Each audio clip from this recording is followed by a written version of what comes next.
That's right, folks. Another episode of the Razzball Fantasy Football Podcast. I'm your host, Bobby LaMarco, and today we're talking about some of the most overrated fantasy players in the top 2 rounds. Do you not draft these guys at all, or do you wait till they slip in ADP? We're about to break all this and more down right now on the Razzball Fantasy YouTube channel.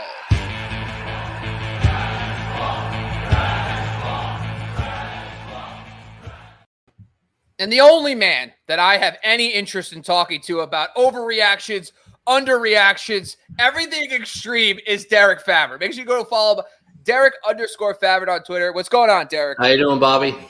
I'm good. Just so everybody knows, Derek almost didn't join the show today. He was unhappy with my extreme takes. So I've written a quick note to Derek. So I'm going to read this statement because it's the only way Derek would do the show. All right, here we go. I, Bobby LaMarco, acknowledge that even though I believe some of these players are overrated, that at some point all players do have value, and I would draft these players at the right price. And I am in no way saying these players are busts. I would like to also thank my co-host, Derek, who is handsome, great, and awesome for joining me on the show today. That is all. Thank you very much. All right. Apology accepted. There we go. All right. Derek's back in. I know there's a level of concern. Razzball has become very steadfast. We're not the hot take show. But you know what? I'm done. I want to talk about some overrated players. It's bothering me. I want to get things going. But before we do that, Derek, let's talk a little bit about the Razzball. Because if you watch this show next year, next few months, you're going to hear about the Razzball. So tell us about your recent picks. What's going on? How do you feel about your team? Yeah, it's coming together. We're still going over a week into the draft, and we're still going strong. I just made my 19th pick. So one more round after this, which was my third quarterback. I took a rookie. Guess which rookie I took? Bo Nix, JJ McCarthy. Drake May. Wow, I wasn't even close. I mean, I had 3 options. I guess the 2 other ones. Well, yeah, all right. No, both of those guys are already gone in my league. So, yeah, Drake May. But yeah, I feel good about it.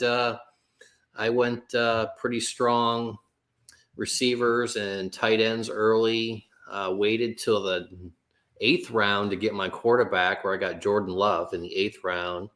Followed it up with Tua in the 10th. Okay. And then I've just been filling in wide receivers and running backs ever since, pretty much. Nice. Yeah, I got Jordan Love as well. So we're best friends there. My QB2, and now I'm blanking on who I picked as my QB2. I know Daniel Jones is my QB3. I just can't help myself. I love a little bit of rushing upside. It is what it is. Yep. I took a shot there. Oh, man, I can't even remember off the top of my head. But I remember I finished my draft. Like, I started with 4 running backs in the first 8 rounds. And then after that, I didn't draft a single running back until the last 2 rounds. And I took Deontay Foreman because I have Jerome Ford, and I do think there's a goal line role for him in that offense. Yeah. And then my second to last pick, I took the kid at the Raiders rookie pass catcher. I can't even remember his name now off the top of my head. But yeah, I'm a Zamir White guy, but there's something about this kid that is getting a lot of attention. And there's always a backfield that we don't expect something coming out of left field. And Zamir White, as much as I'm excited for him, he is a 2-down thumper. And there's a weird buzz going on about this kid for the Raiders. So I took him the second to last pick just to see what happens. Plus I need some RB depth. But yeah, the Razzball is a lot of fun. And by the way, let's check it. Dylan Loeb, huh? Yeah, there it is. Yeah, Dylan Loeb, whatever. Yeah, I'm just curious. There's a lot of buzz, and Antonio Pierce keeps talking about him. So I was like, you know what? Let's go for it. Oh, Deshaun Watson. Thank you. By the way, Matthew Styles is in the chat right now, and he's like producing on the back end, by the way. And Matt, if you're around and you want to just join the podcast, feel free to hop on the stream at any time. But I know you like your time off. He likes to relax. He's probably sipping on a pina colada right now. Actually, he's, it's down there raining a lot in Florida, apparently. So it is what it is. Yeah. All right, let's talk. You got Jamie in the chat too as well. Appreciate you, man. Just pop it up here really quick.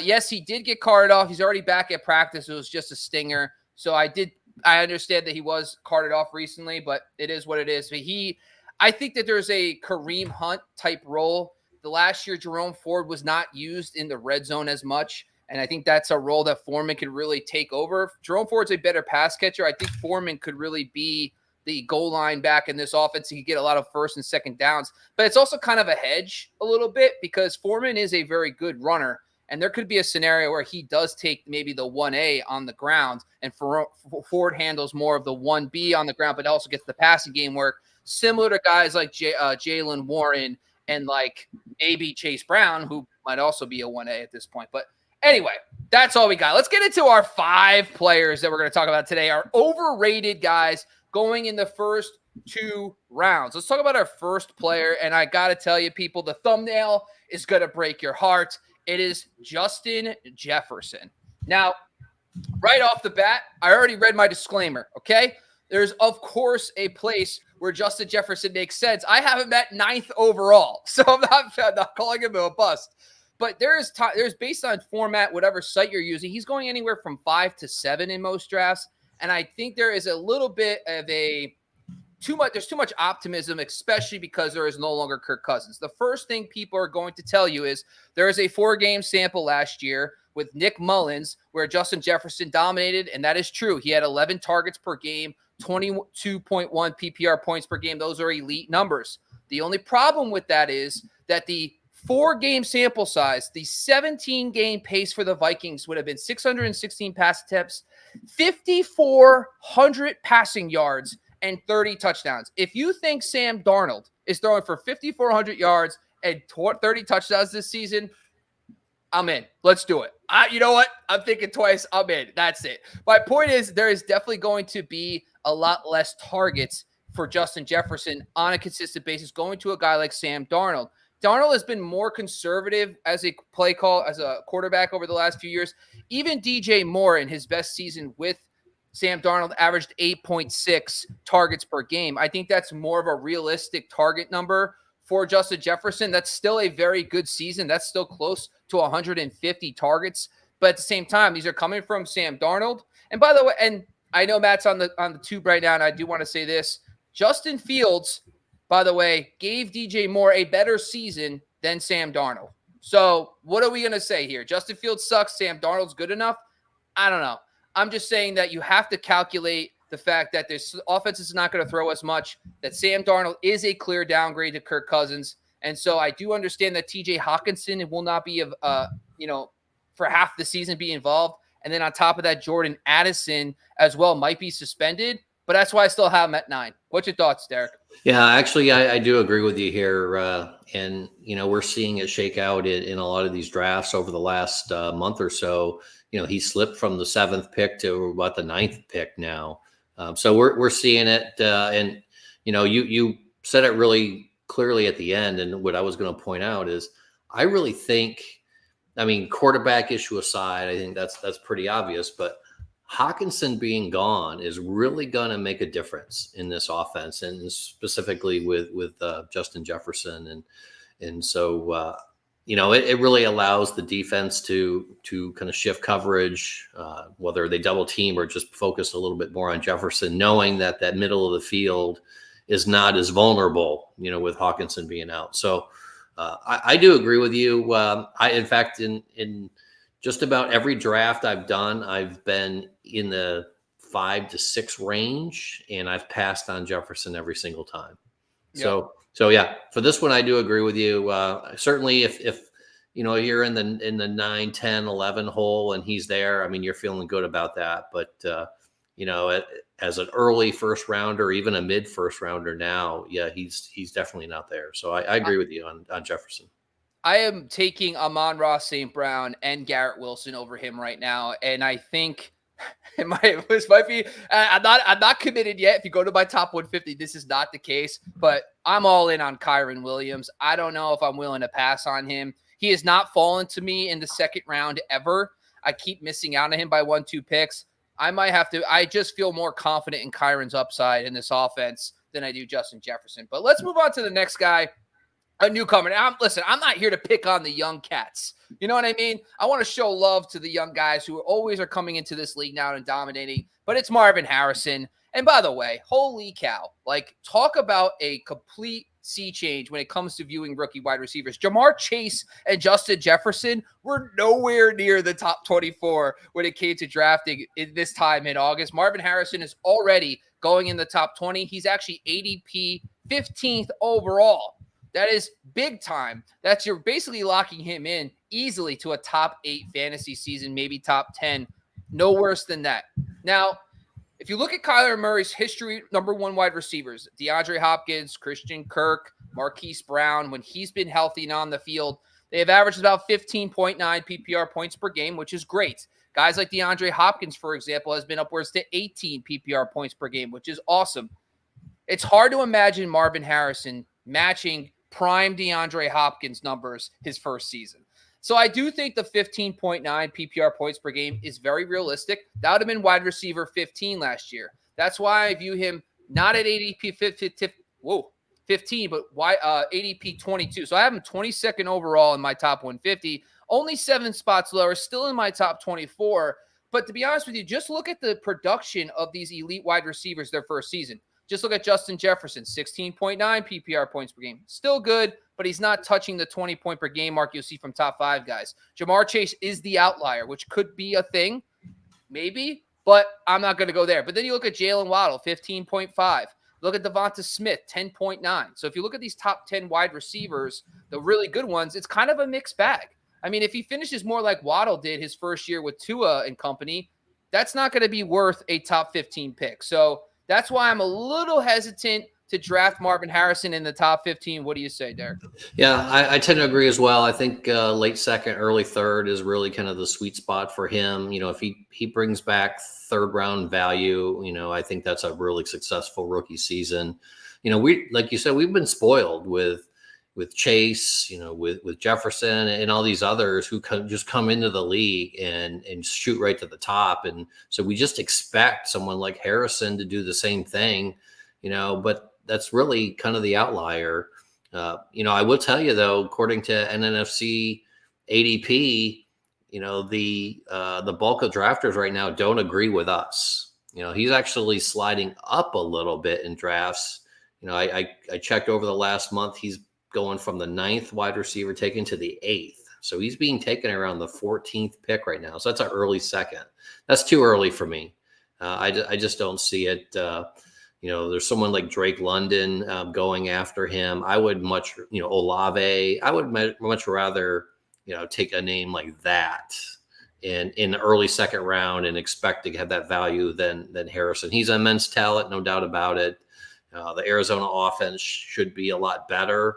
But, you know, putting your eggs at, you know, at that level in a rookie, you're really just asking for trouble. So I agree with you. I think he's actually about around too high being drafted right now. But, you know, time will tell. We might be wrong. But right now I'm passing on him in the early second round.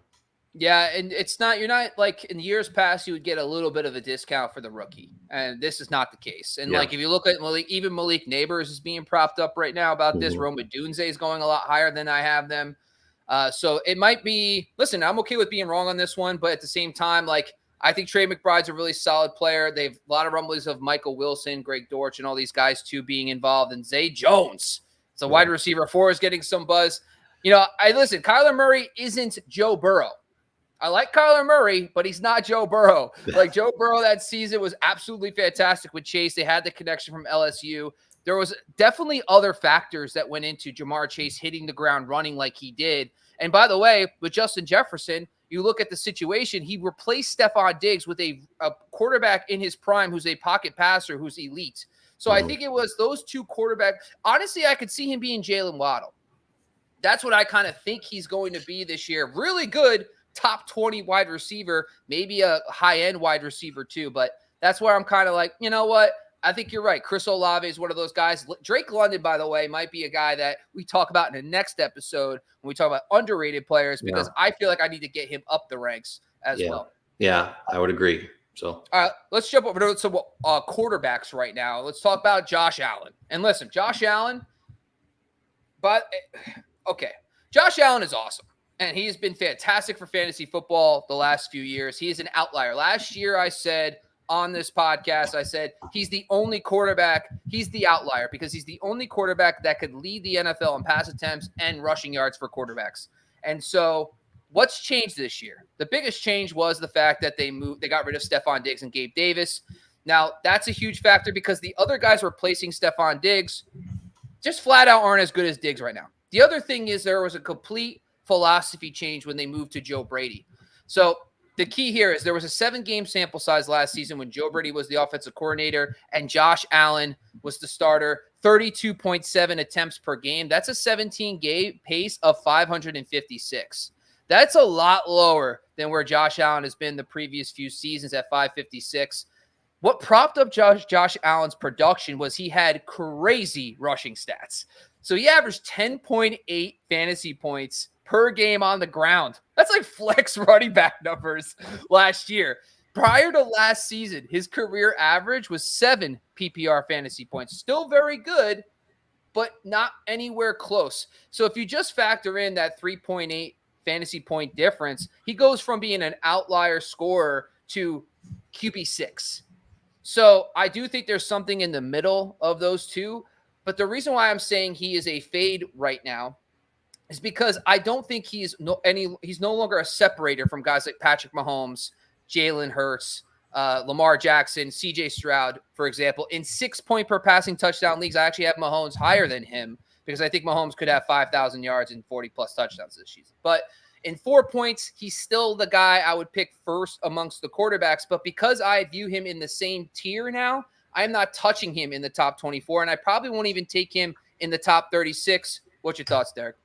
Yep. Well, you just reaffirmed my thought as well. I still have him ranked as my number 1 quarterback, and you can see my quarterback rankings on football.rasball.com. I have him listed there number 1. I've had him there all off season, and he's still there. But that doesn't mean I'm nervous, and I agree. We're seeing some of those other quarterbacks starting to move up, not only in the same tier, but even getting closer in ADP. And, Josh, he was the only quarterback ranked in the top 5 in both pass and rushing attempts. Does he do that again this year?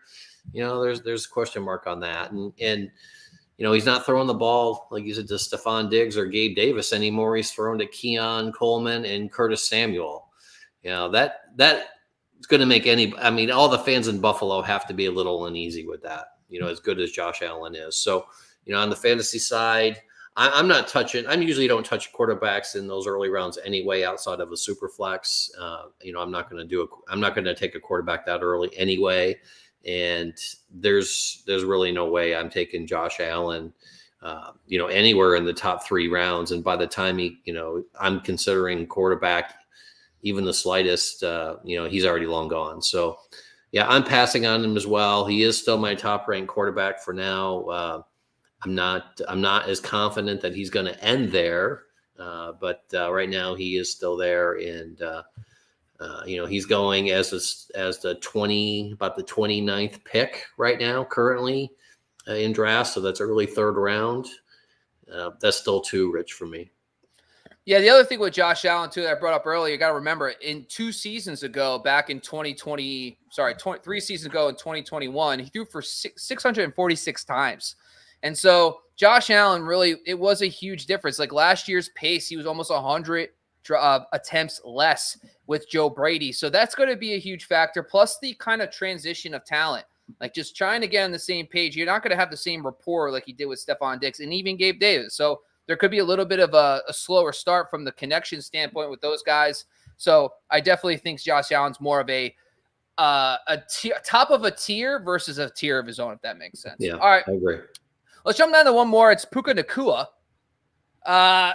Puka, I just feel like, when you have like an ex-girlfriend and she just keeps like, you can't quit her. You know what I mean? Like, you're like, oh, I'll give her another chance. Well, that's what I feel like with Puka after this injury, where I'm like, you know what? It's okay. He's going to be fine. I'll keep giving him another chance. It's going to be all good. Unfortunately, and by the way, I have a wife now. I should say that. By the way, honey, I am super sorry. What I meant to say is I've never dated a single girl in my entire life, and this analysis is just made up. Anyway, so my point is, with Puka Nacua, the knee injury is really going to bother me, especially because you're taking a guy in rounds 3, 1, 2. And so when you're looking at that situation, it's kind of like when anytime there's these PCL injuries, there's these sprains, they can tend to linger. And when I'm taking a guy in the 1-2 turn range, I'm just not interested in taking on that risk, especially if he's not in a tier of his own. And especially when you can get guys like going around him, guys like Jonathan Taylor and, Devin Achane at the running back position, or you got running backs.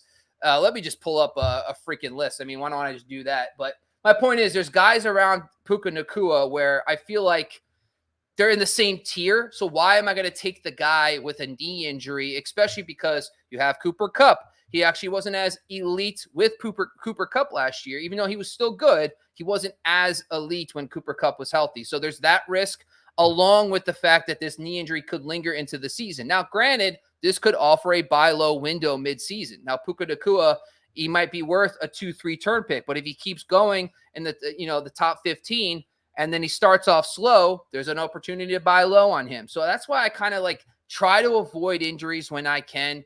Now, granted, we still have about another 2 weeks before we start drafting, a lot of us for the most part. So maybe that he'll be back on the practice field and things will be fine. But this kind of happened last year with Cooper Kupp. Ironically, the same team. He suffered an injury, then he had a setback, and people were left holding the bag because they drafted him too early. What's your thoughts about Puka?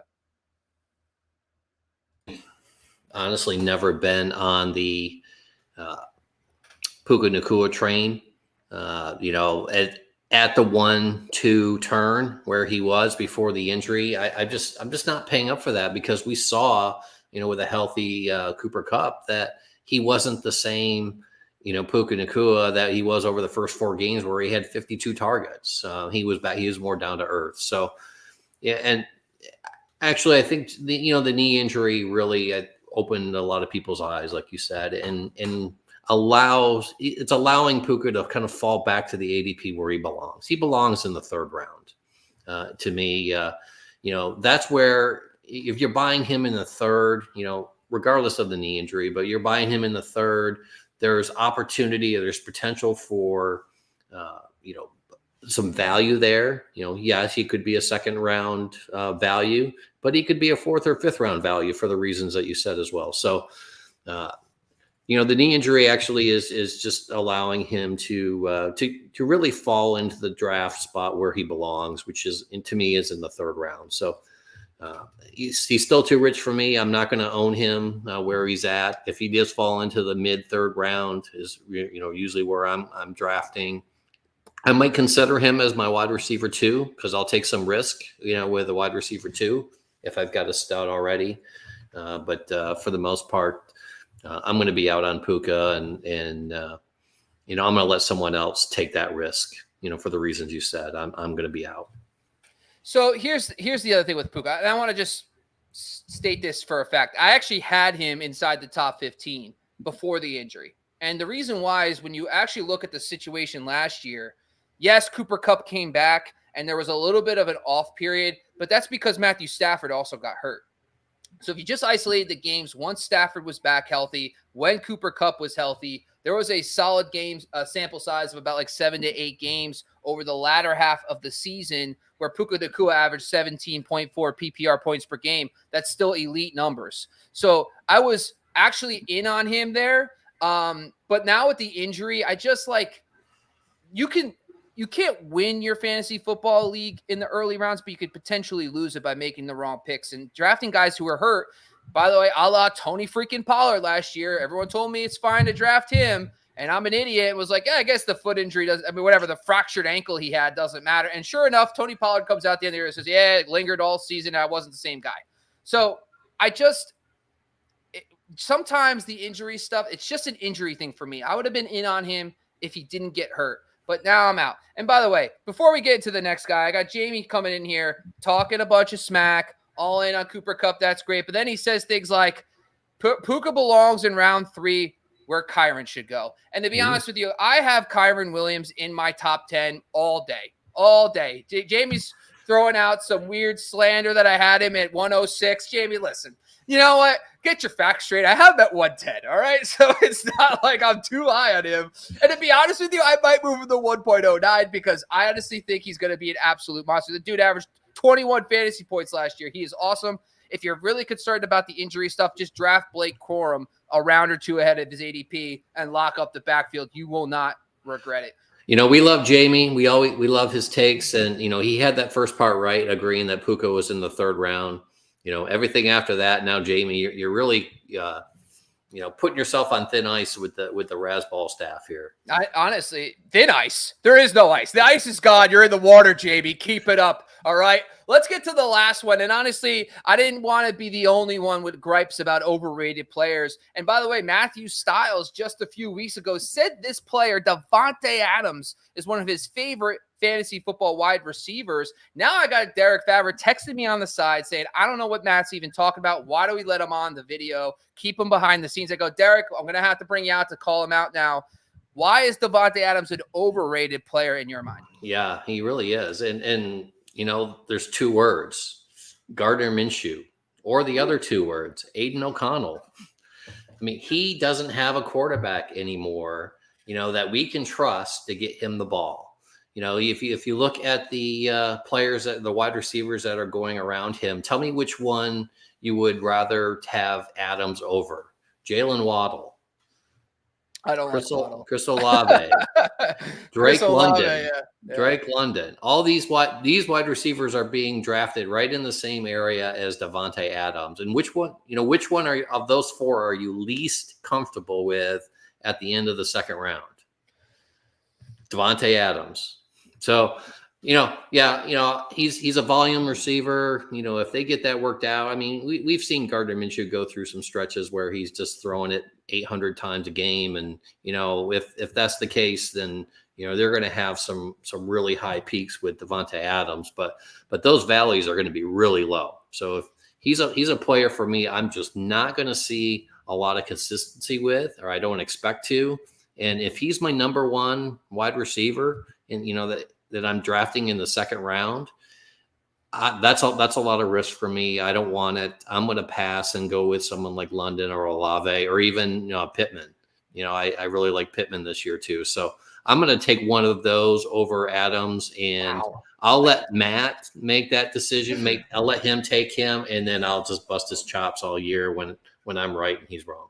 You literally got on my case for being outlandish, and you just dropped that you would draft Michael Pittman over Davante Adams. You're the one. Get a letter. Start writing a letter right now, apologizing to the people. All right, I'll have it ready. I'll have it ready next week. Next week. Thank you, Derek. Honestly, at this point, I would cancel the show, but I always like to talk. So I'm going to say this about Davante Adams. And if you just look at the games isolated last year with Aiden O'Connell, he was actually very good. There was 9 games, 16.3 PPR points per game, because essentially they said, throw the freaking ball at Davante Adams. You're going to be fine. There's going to be and then you look at Luke Getsy. Luke Getsy comes in last year. DJ Moore, 96, 1,300 yards, 8 touchdowns on 136 targets. But I also love the fact that Luke Getsy and Davante Adams have a connection from their days in Green Bay.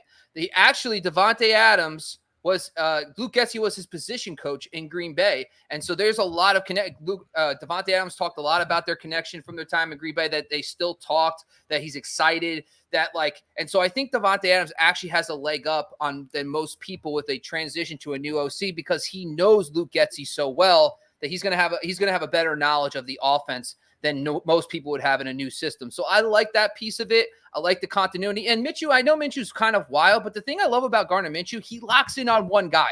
Michael Pittman, the last 12 full games with Gardner Minshew, averaged 16.5 PPR points per game. Now, I don't think Adams has a ceiling anymore. Guys like Olave and Drake London have a ceiling. There's a area where you could say that Drake London with Kirk Cousins could be a top 5 receiver if everything goes right. There is probably no world where Aiden O'Connell or Gardner Minshew is supporting a top 5 Davante Adams, but I do think he's a very safe, borderline top 12 wide receiver. So that's why I'm okay with taking him in the 2nd round. Final thoughts, Derek. Yeah, with Las Vegas, I am, concerned there with that offense. But that being said, I'll take a shot at Jacoby Myers where he's going, or even, if you want to go after the rookie in Brock Bowers, he's going really late in drafts. I'm okay with that as well because of the cost. But for me, yeah, I'm pretty much out on Adams. I'm not going to pay that cost. Just again, the reasons we said, and I agree. I mean, he doesn't really have a ceiling anymore, and I'm afraid that he doesn't have a very strong floor. So I could be wrong. I could be eating my words here in about 2 months, and if that's the case, I will do that. But yeah, for me, I need more consistency. I need more confidence, and I'm getting that with other wide receivers at that point, not Davante Adams. That's all right, Derek. You know what? That's why we love to have it on here, folks. We're not going to just sit here and agree with each other. We're going to have a little bit of tit and tat. We have Matt in the comments just barking blasphemy. He's upset.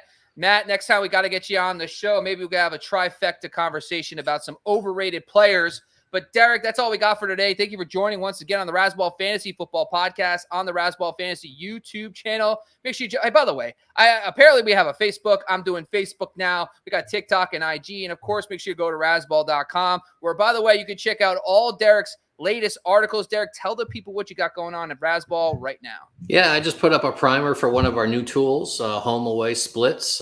We've got a number of new tools that we're putting out this year for free on our website to go along with some of our established tools like the slot versus wide tool. So we're really excited about that. Can't wait to get those rolled out for everyone. And, again, the best part, that is free.